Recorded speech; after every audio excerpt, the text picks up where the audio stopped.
खुशी के लिए काफी है।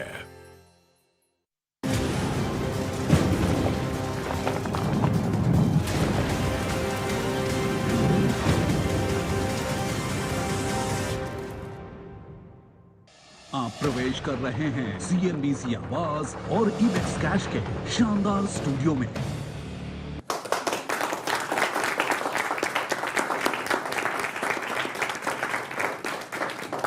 नमस्कार व्यूअर्स, मैं हूं अमीश देवगन।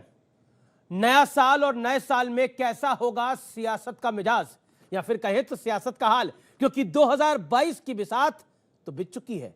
उत्तर प्रदेश, उत्तराखंड, पंजाब, मणिपुर और गोवा में फरवरी और मार्च में विधानसभा चुनाव होने हैं। जीत की ताल हर तरफ से ठोकी जा रही है।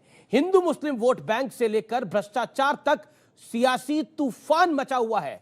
और इसी बीच यह भी करीब करीब साफ हो गया है कि चुनाव अब तय समय पर ही होंगे, क्योंकि चुनाव आयोग ने इसका संकेत दे दिया है। उधर राहुल गांधी को लेकर नई सियासत शुरू हो गई है। खबर आई है कि 5 राज्यों में चुनाव के बीच बुधवार को राहुल गांधी इटली रवाना हो गए हैं। बीजेपी के कुछ नेताओं ने इस पर चुटकी भी ली है। बाद में रणदीप सुरजेवाला, जो कि कांग्रेस के मीडिया सेल के चीफ है, उन्होंने कहा अनावश्यक रूप से अफवाह नहीं फैलानी चाहिए, क्योंकि राहुल गांधी निजी दौरे पर है। लेकिन आज सवाल राहुल गांधी का नहीं है। आज सबसे बड़ा सवाल है कि 2022 में कौन बनेगा सियासत का सुपरस्टार, किसके हाथ लगेगी 5 राज्यों में सत्ता की चाबी। इसी पर होगी आज जनता जनार्दन के बीच से आर पार की टक्कर। सबसे बड़ी पॉलिटिकल बहस, 22 का बाजीगर कौन।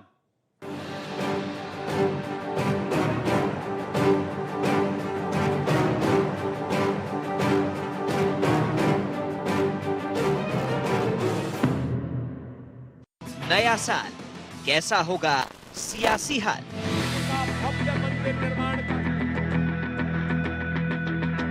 22 का बाजीगर कौन। 5 राज्यों में वोट युद्ध का बिगुल बजने वाला है। यही वजह है 2022 को 2024 का सेमीफाइनल माना जा रहा है। लिहाजा सारे दलों ने अपनी पूरी ताकत झोंक दी है। डबल इंजन की सरकार बड़े लक्ष्य तय करना और उन्हें पूरा करना जानती है। मुख्यमंत्री बाबा जी झूठ मत बोलो, सच्चाई सामने लाओ। तीखी बयानबाजी सर्दी में सियासी पारा बढ़ा रही है। उस समय कैसे भारतीय जनता पार्टी के कार्यकर्ताओं को, नेताओं को, राष्ट्रीय स्वयंसेवक संघ के नेताओं को, हिंदू नेताओं को कैसे लोग झूठे मुकदमों में फंसाने का कार्य कर रहे थे। लाल टोपी वाले यूपी के लिए रेड अलर्ट है, रेड अलर्ट। जिस गाड़ी में बैठ करके वो एयरपोर्ट आए होंगे वो समाजवादी सरकार की दी हुई गाड़ी है। जिस हेलीकॉप्टर से वो उड़े होंगे और कानपुर आए होंगे वो समाजवादी सरकार की देन है। जिन्ना, अब्बाजान, मथुरा, मुसलमानों से एकजुट होने का आह्वान, मोदी योगी का डर दिखाने की कोशिश और हिंदू बनाम हिंदुत्व की कोशिश। ऐसे न जाने कितने विवादित मुद्दे भी खूब चर्चा में हैं। अखिलेश बाबू की हिम्मत नहीं है रोकने की, रोक नहीं सकते। कुछ ही महीनों में गगनचुंबी रामलल्ला का मंदिर बनने जा रहा है। मित्रों, ये पश्चिमी उत्तर प्रदेश पूरा गन्ने का प्रदेश। अब इनको तो गन्ना का नाम ही मालूम नहीं है। जिन्ना जिन्ना जिन्ना जिन्ना करते हैं। लेकिन लड़ाई उत्तराखंड और पंजाब में भी दिलचस्प होने जा रही है। उत्तराखंड में हरीश रावत जीत का दावा कर रहे हैं तो बीजेपी युवा चेहरे के फायदे गिना रही है।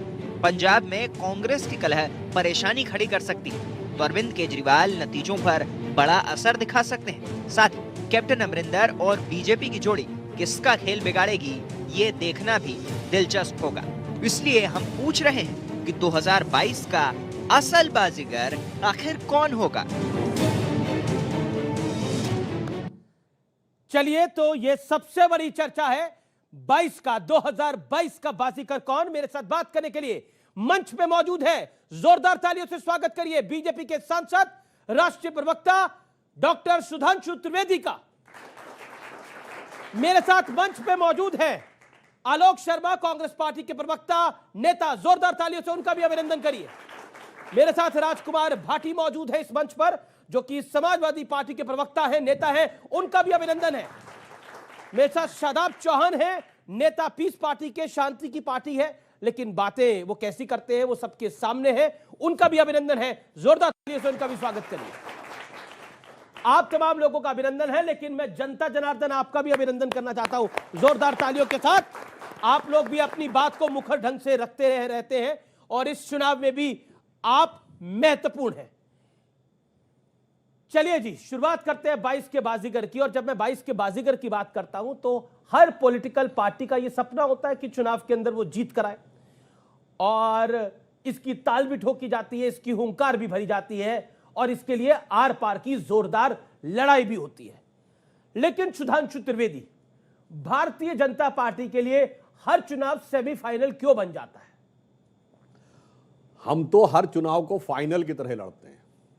याद करिए, दिल्ली नगर निगम या हैदराबाद नगर निगम, जहां पर कि हमारी उपस्थिति भी उस समय तक महत्वपूर्ण नहीं मानी जाती थी, हमारे केंद्रीय मंत्री तक जाते थे, तो आरोप लगता था, अरे नगर निगम के चुनाव में काहे आ रहे हैं।